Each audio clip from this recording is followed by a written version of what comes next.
Ya la última sesión de este seminario dedicado a Manuel González Martí, fundador del Museo Nacional de Cerámica, junto con Amelia Cuñati Monleón en nuestro 75 aniversario. Y la sesión de esta tarde se dedica a la educación y su vida con Amelia Cuñat. Entonces, bueno, el mundo de la educación para González Martí fue quizá la dedicación más importante, porque es la que le proveyó de los medios fundamentales para poder subsistir, ¿no? Y él mismo cuenta que ocupó muchísimos cargos en puestos como profesor, sobre todo de dibujo, y naturalmente su papel como director de la Escuela de Cerámica de Manises también fue importante para su momento, con un punto álgido que fue la presentación de la obra que había realizado la escuela en la feria de muestras de Valencia del año 36, donde se expusieron un poco los trabajos, en la calidad del tipo de trabajo que él había promocionado, y también el momento en que la escuela pasa a ser ya una escuela oficializada con los profesores con un rango reconocido equiparable al de otras escuelas de artes y oficios de Valencia. Había sido pues un reto durante casi 40 años. Y bueno, como anécdota, pues recordar un poco que un conocido amigo suyo es Guillermo Joaquín de Olma y Escull, que como saben, pues, aparte de ser un gran coleccionista, también un investigador del arte medieval, fundador del Instituto Valencia de Don Juan, fue ministro de Hacienda, entre otras cosas, y fue el primer investigador que publicó pues, una serie de monografías dedicadas al inicio de la loza medieval de Manises y de Paterna, los cuadernos de cerámica morisca, fundamentales todavía hoy para la historiografía. Pues recordaba de González Martí, diciendo una frase de: este González Martí es un hombre sorprendente, se presenta a todas las oposiciones, pero lo más fuerte es que las gana. Entonces, un poco ese espíritu que tenía González Martí de conseguir un puesto de trabajo y de defenderlo hasta conseguirlo, hasta que fue catedrático en el Instituto Luis Vives en su momento, por ejemplo, uno de los cargos que ocupó, pues destaca esa vinculación con el mundo de la educación, que fue su constante durante toda su vida, ya dicho, hasta que, tras jubilarse, se dedicó al mundo de los museos. Como un poco antes de jubilarse, en el año 40, como director del Museo de Bellas Artes, y a partir del 47 como director vitalicio también del museo que fundó en el 47 por la donación de la colección al Estado.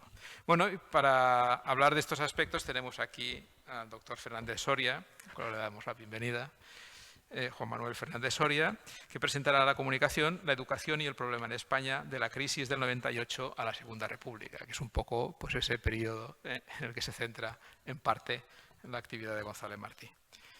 El doctor Fernández Soria es catedrático de Teoría e Historia de la Educación de la Universidad de Valencia. Se ha especializado en política educativa y en historia de la educación española contemporánea. Es director del grupo de investigación reconocido por la Universidad de Valencia, Políticas Educativas, Interculturalidad y Sociedad. En los últimos años se ha centrado en el estudio de las relaciones de poder en la profesión docente, el papel del Estado en la educación, las influencias internacionales en la política educativa española, el derecho a la educación, la libertad de enseñanza y la identidad cultural.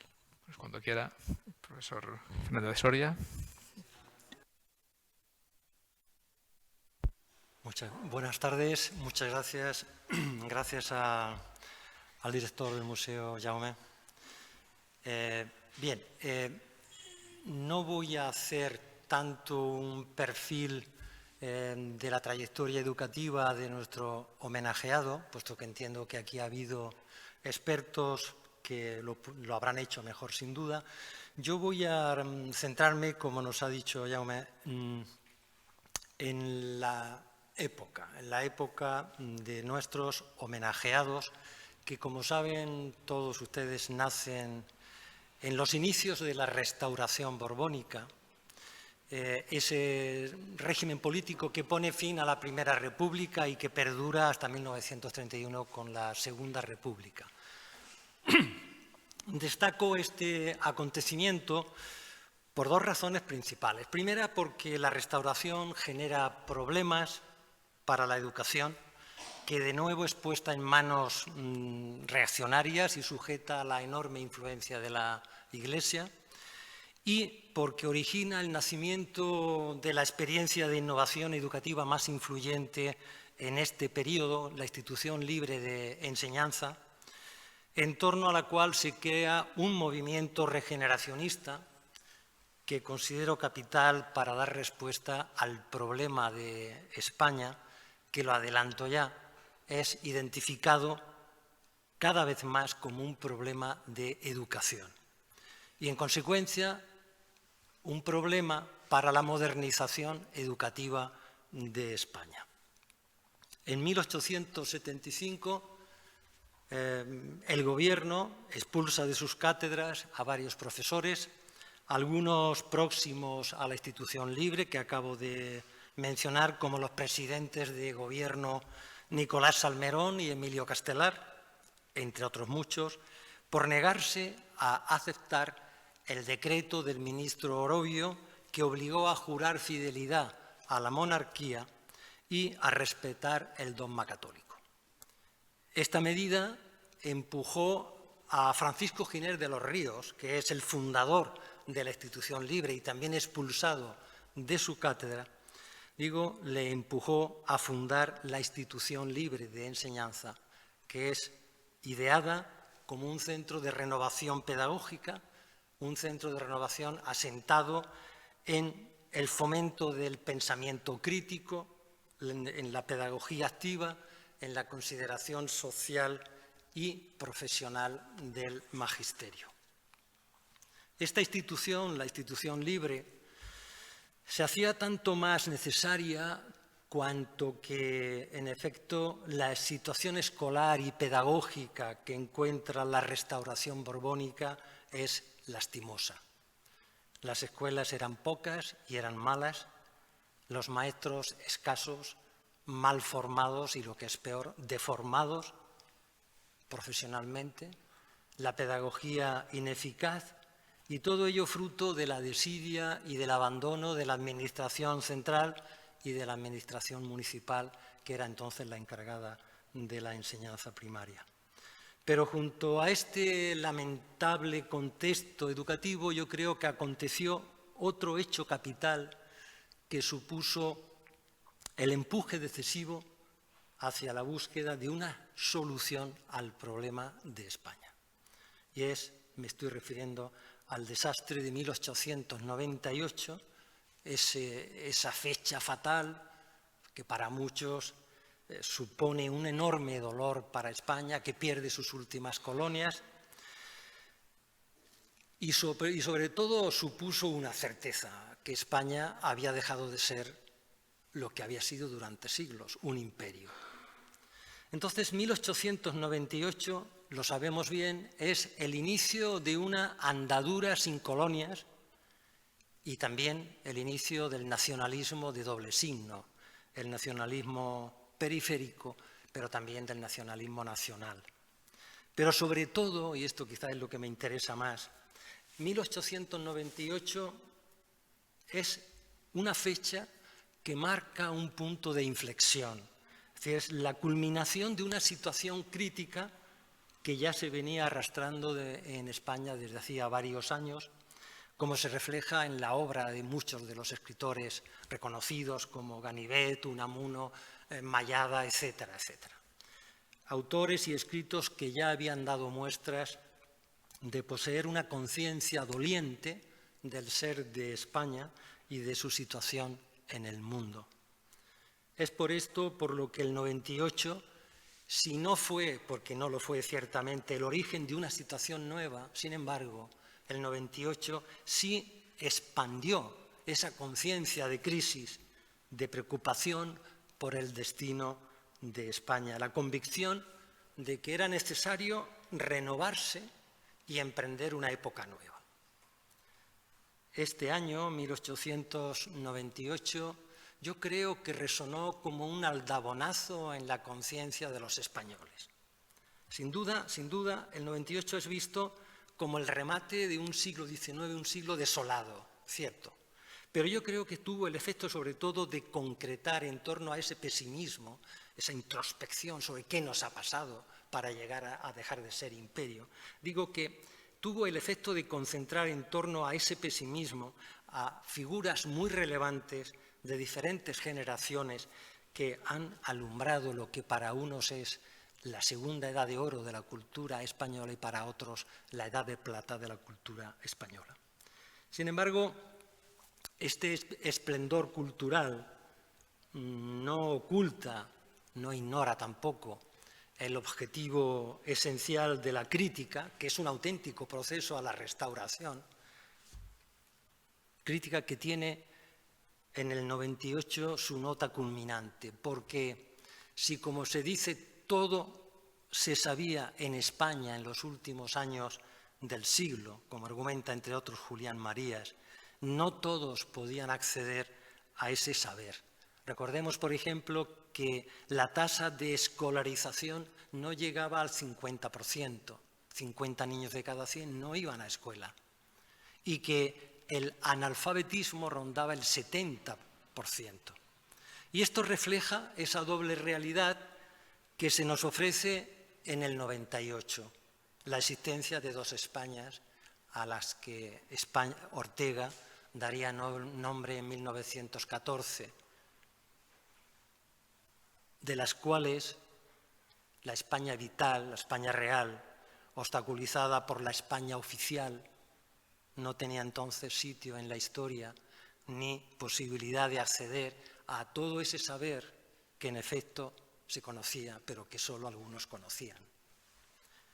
Del 98 surgen muchas preguntas sobre el problema de España, sobre qué lugar tenía que ocupar en la historia, sobre su ser o no ser en el concierto europeo.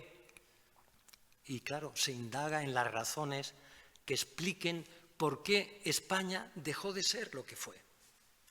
Y toda esta agitación interior de una nación respaldada por la pérdida de las últimas colonias, que en definitiva eran puertas al exterior, toda esa tarea de introspección sobre sí misma, en la que se sume al menos la España oficial, convierte a España en objeto de conocimiento, en objeto de reflexión y pero se percibe ya en toda su intensidad como un problema. España ya era un problema. Pero en esa búsqueda de España, claro, no todos persiguen el mismo fin, por lo que emprenden caminos opuestos y que van a afectar, estos caminos opuestos van a afectar decisivamente a la educación del país, porque claro, si unos miran a Europa en busca de soluciones, si miran a Europa para aproximarse a ella, otros, ¿qué van a hacer? Justamente van a dirigir su atención hacia el pasado, es decir, hacia la tradición, creyendo que los males de la patria iban a tener solución en ese pasado. En un fin de siglo tan propicio como el del final del siglo XIX, tan propicio, digo, para el autoexamen, para la regeneración, claro, modernización Europa e involución pasado, tradición e innovación, progreso y regreso, estos van a caminar paralelamente y van a ir condicionando en los años venideros la política general del país y la política sectorial de la educación. Y esta dualidad se hace mucho más visible aún con el desastre del 98, que pone al descubierto la muy precaria vertebración social existente. Y yo diría todavía más, se tiene la convicción de que el Estado ha fracasado, no solo porque no ha podido mantener la cohesión de las distintas fuerzas sociales, sino también por ser incapaz de volver a unificar sus aspiraciones en torno a un proyecto común. Y esta situación invertebrada favorece la búsqueda de nuevas soluciones, que sí, unos por esto que acabo de mencionar, van a encontrar en los nacionalismos periféricos, ante la incomprensión y la incompetencia del Estado central, que había sido incapaz de hacer un esfuerzo educativo de envergadura, ni ningún otro esfuerzo susceptible de difundir algo que se va a entender como una de las soluciones al problema de España, que es el mito de la comunidad. Y estas soluciones, si uno las ve en los nacionalismos periféricos, otros la van a ver en el integrismo católico, en la tradición más rancia. Y otros, y a esto me voy a dedicar sobre todo, van a ver la solución en la configuración de un nuevo Estado fuerte, independiente de cualquier servidumbre, sea esta de la índole que sea. La configuración de un Estado fuerte se hacía necesaria por muchos motivos, pero quizá ninguno tan fundamental como la convicción de que sin el consenso y sin el concurso de las fuerzas y del Estado no sería posible la regeneración nacional, que considera, ya lo he dicho antes, la modernización como una exigencia inexcusable. Probablemente sea la idea de modernización, entendida sobre todo como un acercamiento a Europa y la consiguiente aminoración del retraso español respecto a los países europeos, digo, quizás sea este el principal efecto positivo del regeneracionismo de final del siglo XIX. El regeneracionismo español del XIX tiene presente que otros países han pasado por situaciones, por trances incluso peores que los del 98 español, como Prusia en 1807 o Francia en 1870.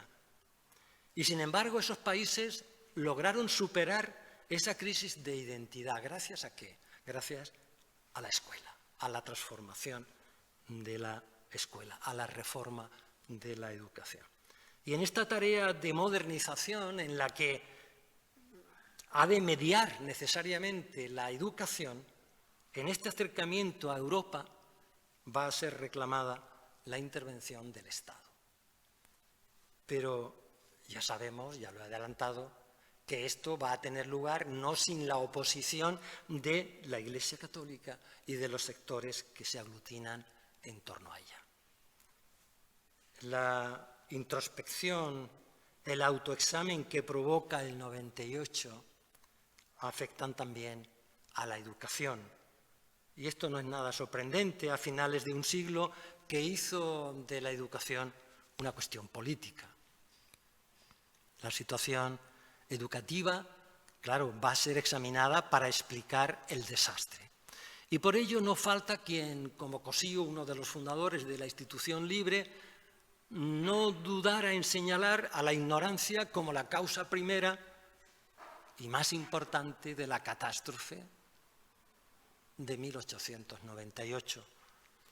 O Macías Picabea, ¿no?, quien ve en el pésimo estado de la enseñanza una de las causas de la debacle española del fin de siglo.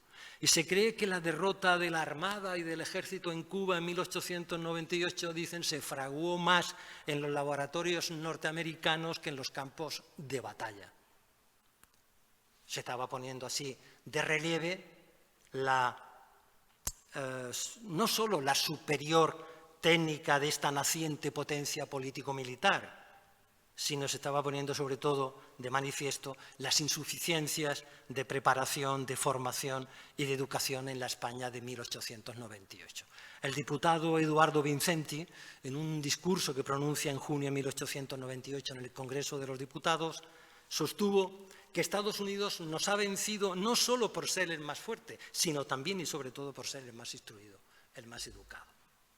Naturalmente, claro, el desastre no va a ser explicado solo como una carencia en el ámbito educativo, eso sí, también, pero va a ser explicado sobre todo también, por la otra parte, como un castigo divino al extravío en el que el liberalismo y la impiedad ha asumido a una nación donde campea la heterodoxia, donde se lee prensa liberal y donde se menosprecian las manifestaciones religiosas. Así se dice. Pero El 98 no solo es, o no solo tiene, una mirada pesimista sobre la enseñanza, sino que también favorece, propicia una llamada esperanzada a la educación. Porque se cree que de la educación tienen que provenir los remedios a las causas que cristalizaron en el problema español.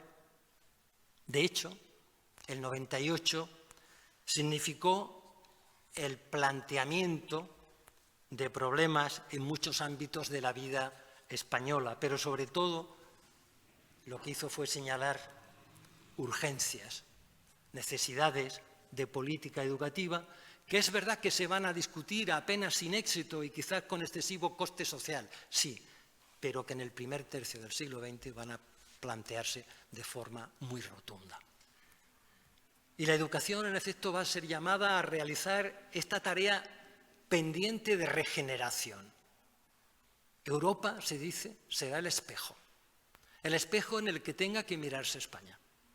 Y para ese propósito, lo reitero, el Estado va a ser convocado para dirigirlo, para dirigir ese proceso de europeización que es, en definitiva, un proceso de modernización.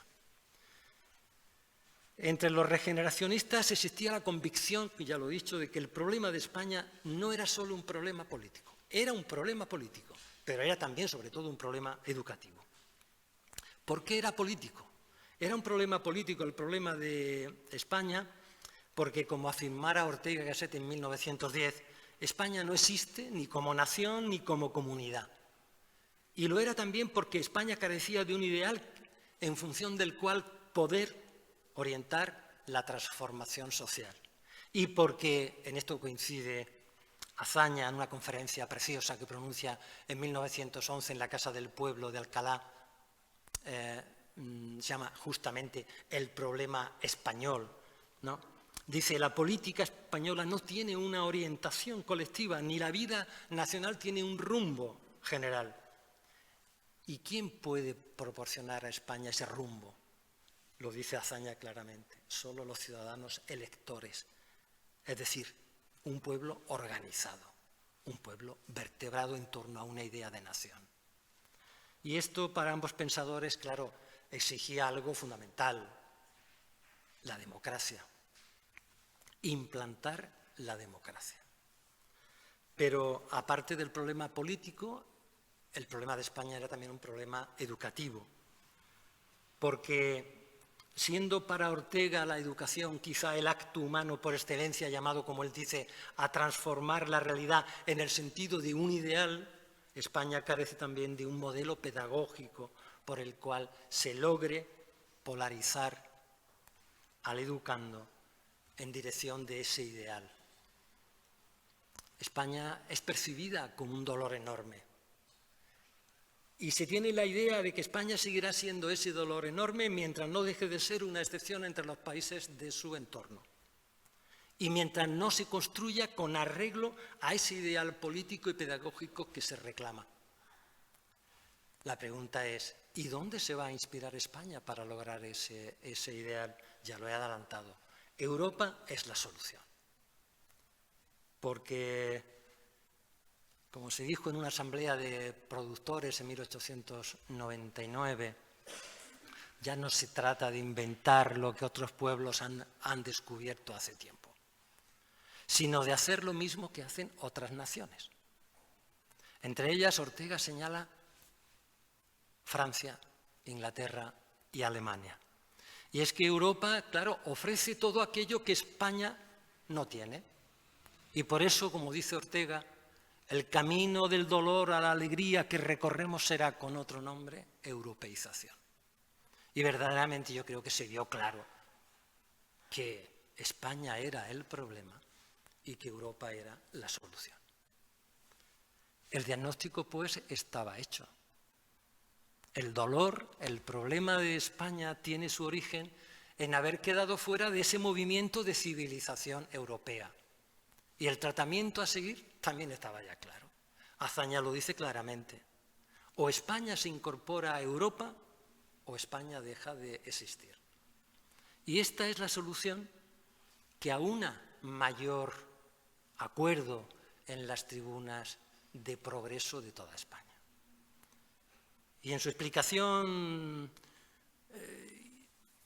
del problema de España mirando a Europa y en su exploración de las soluciones por Europa, nuestros innovadores hallaron respuestas diferentes, ya lo he anunciado antes, en correspondencia, claro está, con las distintas inquietudes que se mantienen.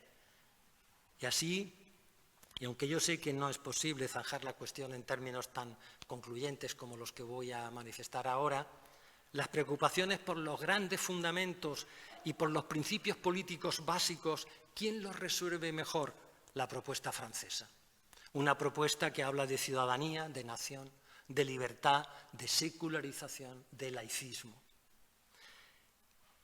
¿Y quién resuelve mejor los problemas de formación del hombre, por hablar en los términos de la época? Las inquietudes para la formación del hombre y de su individualidad, ¿dónde van a encontrar mejor solución? Lógicamente, en Inglaterra. Porque Inglaterra es la que practica el autogobierno, la interconfesionalidad, las buenas maneras, la moral basada en la felicidad y que ofrece una convivencia social sin sobresaltos. Esto le convenía a España. Y los problemas pedagógicos, acordes con las nuevas exigencias comunitarias, tienen una mejor solución, claro, en las corrientes pedagógicas de la época. La escuela nueva, que habla del valor de la autonomía de los escolares, de la cooperación, de la democratización en la enseñanza, etcétera, etcétera. Y la nación alemana. La solución que facilita Alemania no solo permite acoger una preocupación social propia de ese tiempo y además permite desarrollar una cuidadosa mirada sobre el individuo, sino que también lo que está haciendo es proporcionar una mirada a una pedagogía humanista, una pedagogía de los valores, Spengler, por ejemplo, una alternativa al predominio del positivismo y una alternativa al derrumbe moral de la posguerra. Así, por tanto, yo sé que sintetizando mucho, crear al ciudadano, formar al hombre, cimentar la comunidad democrática y enseñar la democracia son respuestas que ofrece Europa como solución al problema de España. Y ciertamente, claro está, no hubo una única solución a los problemas que planteaba España. Las naciones que están representadas en estas tres grandes búsquedas, en estas tres grandes miradas, ejercieron una influencia diversa en esa indagación. Y estaban evidenciando no solo la complejidad del problema español, sino que estaban reflejando también la evolución de las preocupaciones en ese tiempo. Los resultados de esas búsquedas llegan a España como promesas de solución a un problema político y a un problema educativo, a partir de cuya recepción se dispone de modelos a seguir a la hora de hacer nación, a la hora de construir al hombre, a la hora de construir al ciudadano, a la hora de promocionar una enseñanza democrática. Y España siguió la recomendación que hizo Giner de los Ríos, recuerdo, fundador de la Institución Libre, esa recomendación que dice no caigamos en el ridículo de ponernos a inventar el termómetro cuando ya lo han hecho otros países. Lo que tenemos que hacer es acercarnos a ellos para inspirarnos en su adelantamiento y poder así solucionar los problemas de la patria. Bien, los deseos de sincronizar España con Europa, utilizo este verbo de Marichal porque me parece fundamental, los deseos de sincronizar España con Europa se tradujeron en el envío fecundo de educadores, de pedagogos, de profesores, de científicos al extranjero. Y en este sentido, el paso, yo creo que por su trascendencia decisivo, se da en enero de 1907 con la creación de la Junta para Ampliación de Estudios, con el fin de promover, entre otros aspectos, el conocimiento en España de las ideas pedagógicas y las experiencias educativas europeas.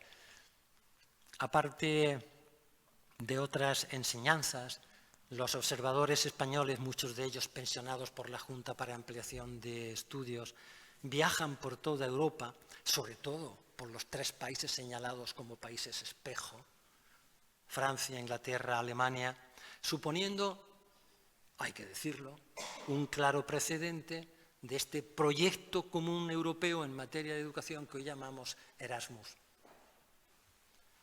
En sus años de existencia, la Junta para Ampliación de Estudios recibió ni más ni menos que 9.000 solicitudes de becados. Solo hubo presupuesto para conceder el 20%, 1.804 becas. Uno de nuestros homenajeados, Manuel González Martí, obtuvo varias pensiones de la Junta para Ampliación de Estudios para viajar a países como Italia, Francia y Bélgica. Y del ámbito pedagógico fueron 410 pensionados desde 1907 hasta 1936. Maestros, inspectores, directores de grupos escolares, profesores de instituto, de escuelas normales, de universidad, de la Escuela Superior del Magisterio, etcétera, que volvieron a España trayendo y difundiendo por toda su geografía la mejor pedagogía europea. Y la mayoría de estos becados influyeron de forma decisiva en el proyecto educativo de la Segunda República, uno de los momentos, creo, más brillantes de renovación pedagógica en España. Y lo hizo sosteniéndolo, propagándolo, participando en sus instituciones educativas. Es decir, muchos de estos viajeros al extranjero participaron en este proyecto educativo sosteniéndolo y enriqueciéndolo. Un proyecto, repito, el republicano, que para muchos era la esperanza de solución del problema de España. Porque el problema de España, el educativo en particular y el general de España como país, no se solucionaba solo con el acercamiento a Europa, aún con ser una exigencia primordial, ¿no? El problema de España residía también en la ausencia de política, es decir, en su falta de orientación. Modernizar España, recordemos, para Ortega, significará predominantemente hacer política. Y nuestro filósofo define esto como el instrumento, la política, como el instrumento que produce la transformación de la realidad social circundante. Pero la transformación de la sociedad por la política requiere una dirección, requiere una orientación, y de esto ya hemos visto que España carecía. Azaña ya lo dijo en 1910 y lo reitera en 1923. La acción política pasaba por 2 exigencias claras. La primera, dar una orientación, como he dicho ya, colectiva a la política, es decir, señalar un rumbo general a la vida nacional, algo que solo pueden hacer, como dije al principio, los ciudadanos electores, es decir, un pueblo organizado del que España carecía. Esto para Azaña implicaba hablar de democracia, y Azaña dice: ¿democracia hemos dicho? Pues democracia. No caeremos en la ridícula aprensión de tenerle miedo. Restaurémosla, o mejor, implantémosla, arrancando de sus esenciales formas todas las excrescencias que la desfiguran. También Ortega denuncia esta falta de orientación y la necesidad de que España se erija en comunidad. La España del futuro, dice Ortega, ha de ser esto: comunidad o no será. Y será comunidad si lo es con arreglo a la tradición que nos propone Europa. Para estos pensadores, Ortega y Azaña, la orientación de la vida nacional también tenía que dejar de ser algo que la hundía en la miseria, que es la individualidad. Porque la individualidad es, dicen, socialmente injusta e incompatible con la democracia. La nueva orientación política debía ser cosa ya no de la individualidad, sino de la colectividad, de la comunidad, del pueblo organizado, es decir, de la democracia. Pero este nuevo giro de la política requiere transformar el régimen económico, pero sobre todo requiere transformar las instituciones. Para Azaña el problema no estriba solo, como decían los regeneracionistas, en hacer pantanos y en hacer escuelas. Sí, esto era importante. Lo importante para Azaña era, él lo dice así, ganar las instituciones.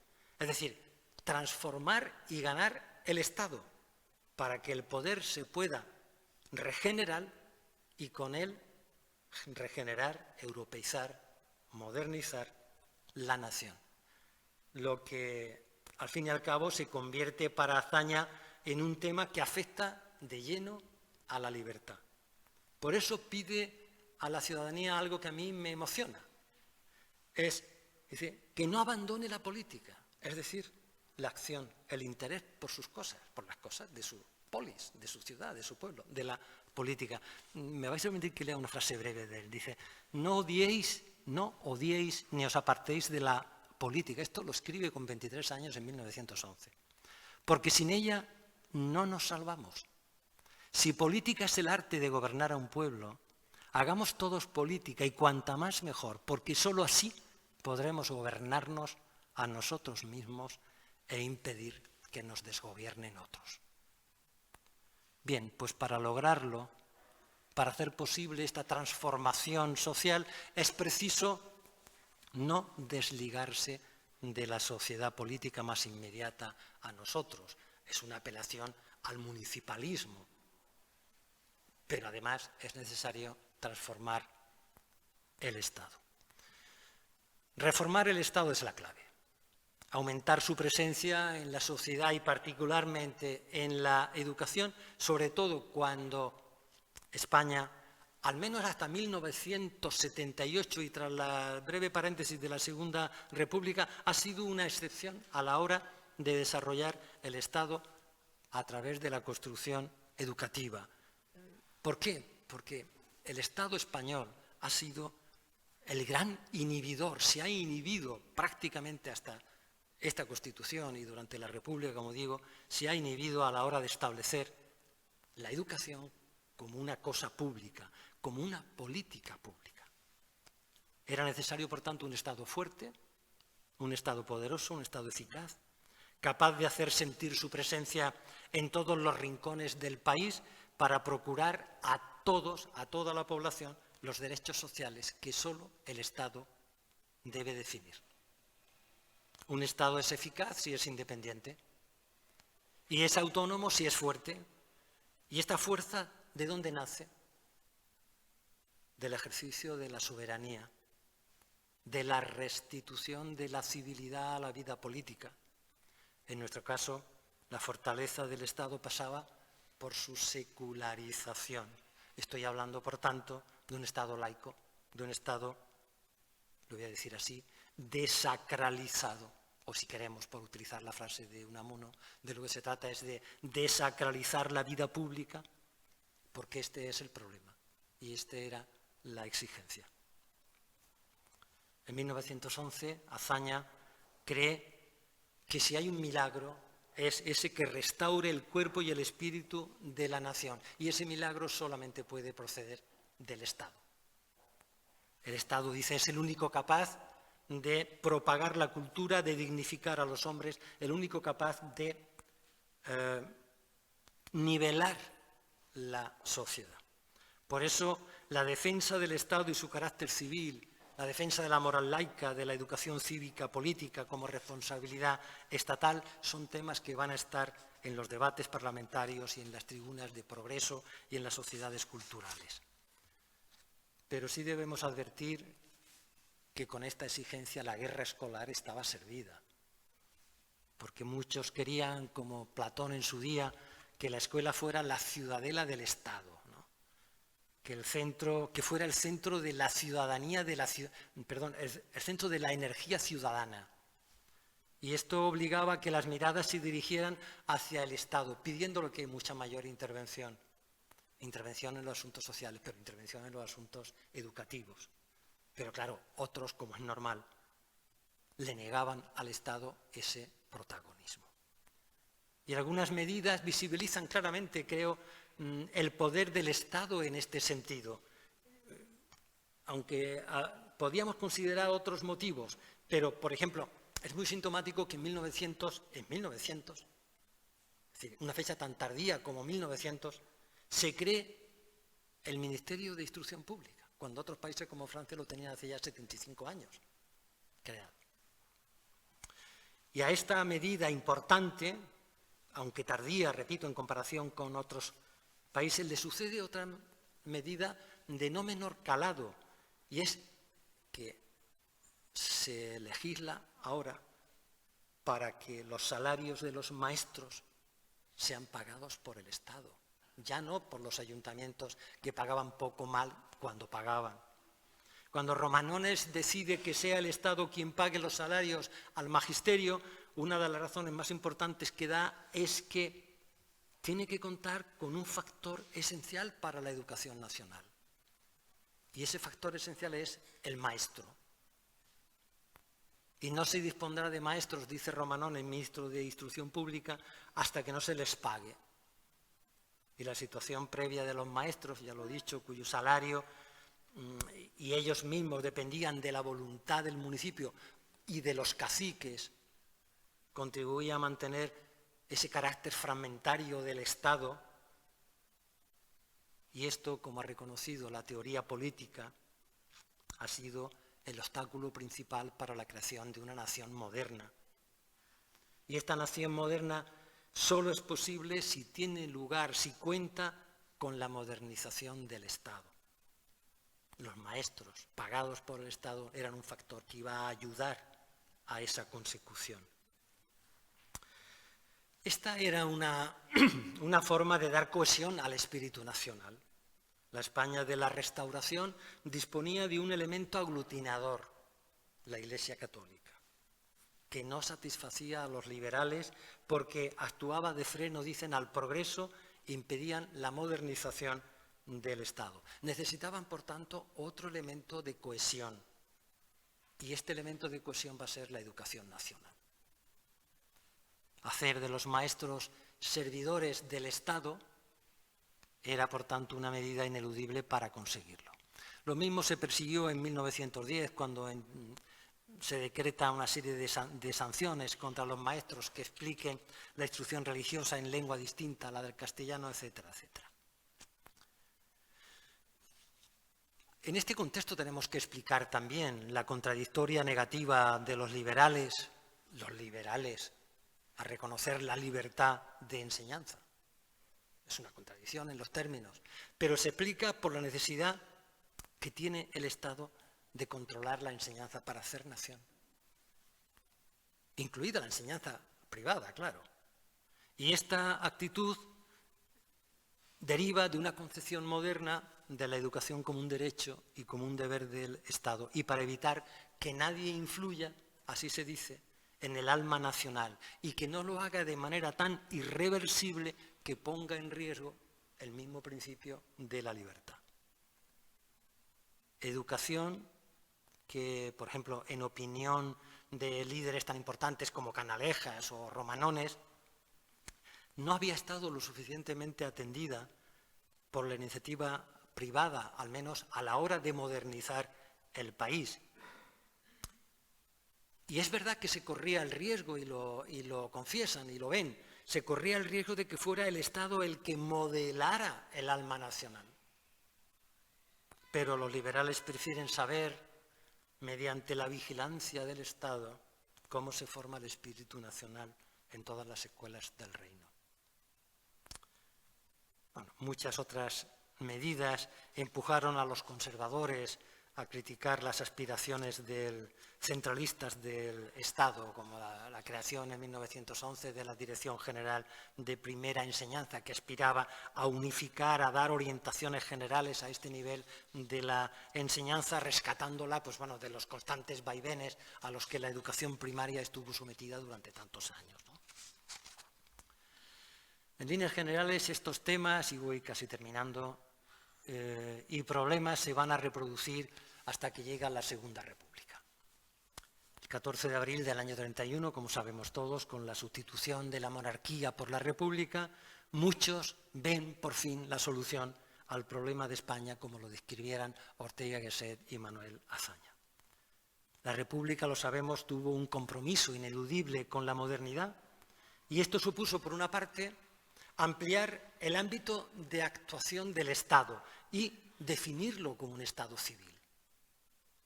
Y por otra parte, la construcción de un Estado democrático y el consiguiente logro de afecto, de amor por la República.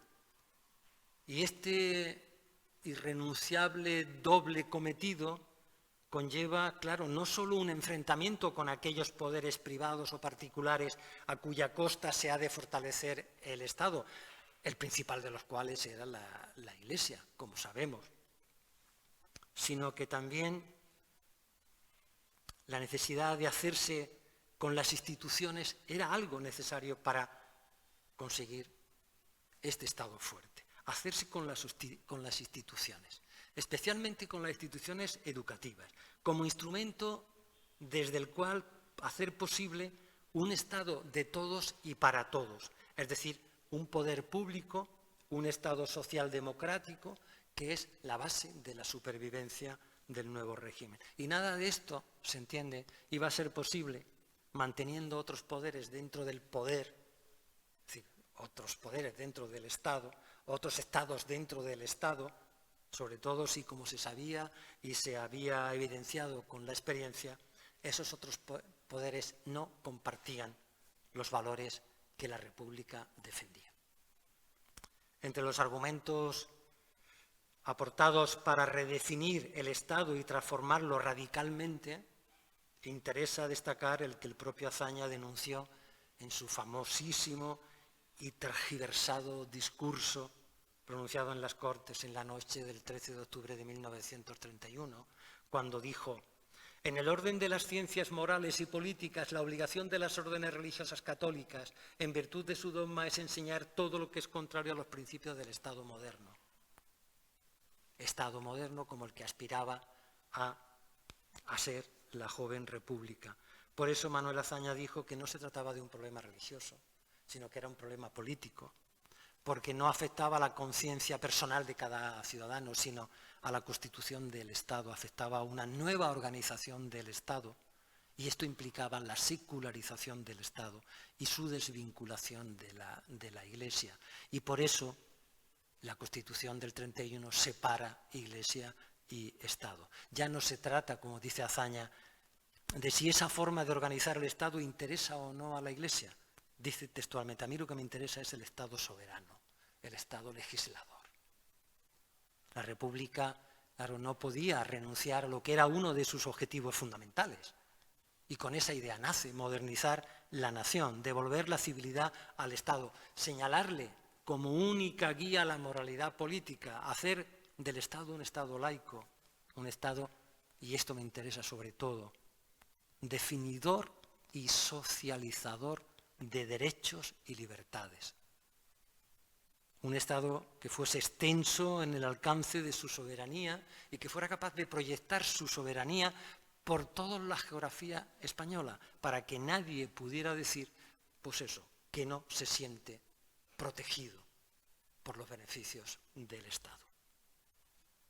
La modernización para Azaña exigía también formar a los ciudadanos, formarles en el ejercicio de la ciudadanía, que ante todo exigía la constitución de una conciencia nacional, moderna, laica, y esto implicaba depositar la educación bajo la exclusiva tutela del Estado, única organización preparada para una acción educadora moderna y realmente interesada en la defensa de una república democrática, y la única interesada en depositar el poder en el pueblo. Por eso Azaña sostuvo que retener la educación bajo la única competencia del Estado era una cuestión, dijo, de salud pública, es decir, de defensa de la República, en el entendimiento de que la educación es la que está llamada a transformar la sociedad republicana en orden a su modernización. De esto se derivaba, además, la idea de concebir el Estado como un Estado educador y de concebir la enseñanza como servicio público. Yo creo que es la primera vez en la historia educativa española que la enseñanza se concibe como servicio público. La democracia que pretendía Azaña ya en 1924 no solo tenía que ser militante, como decía él, sino que tiene que ser también docente, es decir, capaz de dar a los españoles una formación que le permita discernir, dice él, entre los intereses subalternos y los valores morales más altos. Y a su entender, claro, y también al de la mayoría de los partidos del espectro republicano de izquierdas, este cometido solo podía ser emprendido por un Estado independiente y laico, y por ello, como he dicho antes, la Constitución republicana declara que la cultura y la educación es función del Estado y declara que la educación será laica. Y como no cabía pensar en un Estado docente y en una democracia docente sin considerar lo que tradicionalmente había sido algo que había defendido la Iglesia, la Constitución republicana decide separar la Iglesia del Estado. ¿Y cuál es el papel del Estado ante el problema de España que denunciaron Azaña y Ortega? ¿Qué política educativa emprende el Estado para orientar de manera colectiva la política, es decir, para implantar la democracia? ¿Se favoreció la cultura de la ciudadanía necesaria para este protagonismo del pueblo elector del que hemos hablado? Bueno, de forma tímida, de forma muy tímida, la legislación y los manuales escolares muestran, sí, una cierta preocupación en este sentido.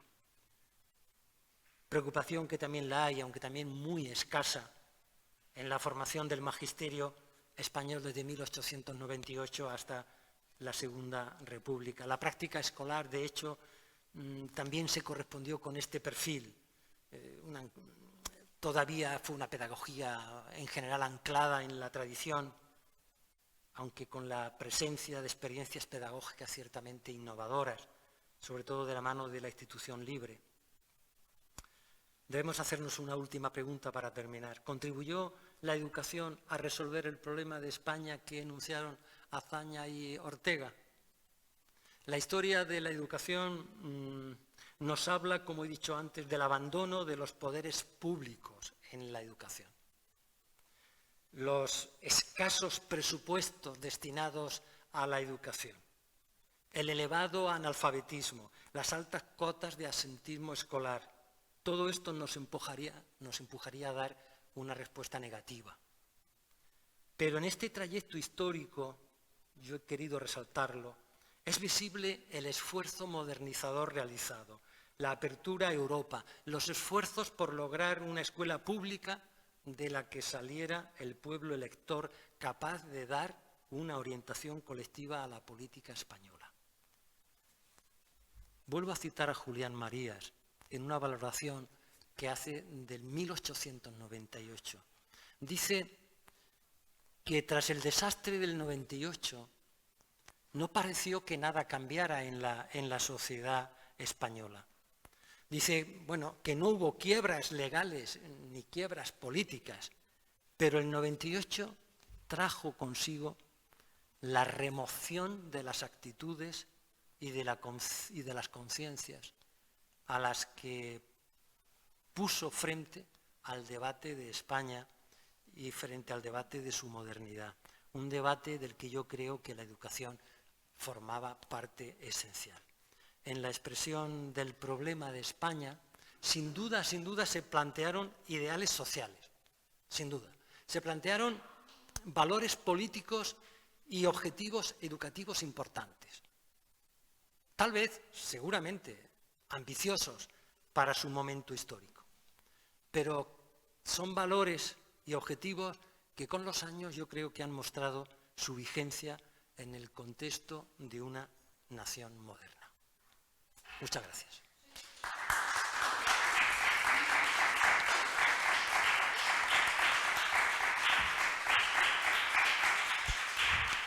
Muchísimas gracias, doctor Fernández. Yo creo que de alguna manera este marco que nos ha expuesto explica ante esa indefinición, ante esta falta de actuación de las autoridades en la regularización de la práctica de la educación, en su formalización, algunas de las tensiones que sufrieron muchos de los educadores porque se convirtieron en víctimas de la sociedad, porque por una parte eran incomprendidos, porque realmente los poderes públicos no les soportaban, o sea, no atendían sus necesidades como debían, y por otra parte esto generaba una incomprensión a la sociedad porque veía que sus demandas tampoco eran atendidas y practicaban una política de matar al mensajero, de alguna manera, ¿no? Y eso en parte lo sabemos que lo vivió González Martí en sus propias carnes, ¿no? Porque al ser acusado, por ejemplo, de acaparar puestos en las escuelas públicas, en la escuela normal, como catedrático, en la escuela de Manises y demás, fue atacado por algunos medios de la prensa, pero sin embargo no cobraba un sueldo por cada uno de los puestos, sino que ejercía todas esas funciones que si no las habría ejercido nadie. Y bueno, pero claro, eso no le de alguna manera dispensaba de no ser un objeto de la crítica, ¿no? A nivel personal.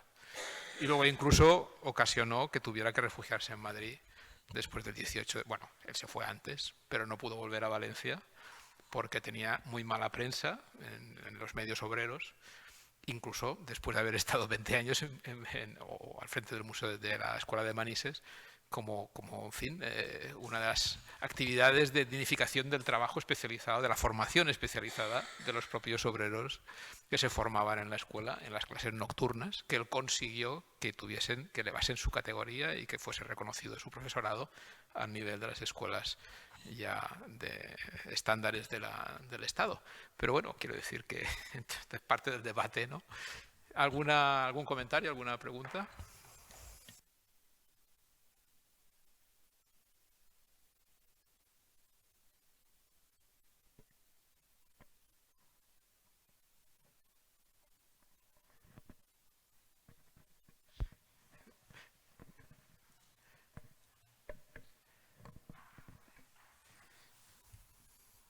Bueno, no sé, a mí me parece que sí queda para mucho, pero bueno, será... En fin, pues nada, agradecemos muchísimo al doctor Fernández que nos haya acompañado esta tarde aquí y su ponencia magistral y bueno, le esperamos en otra ocasión. Muchísimas gracias.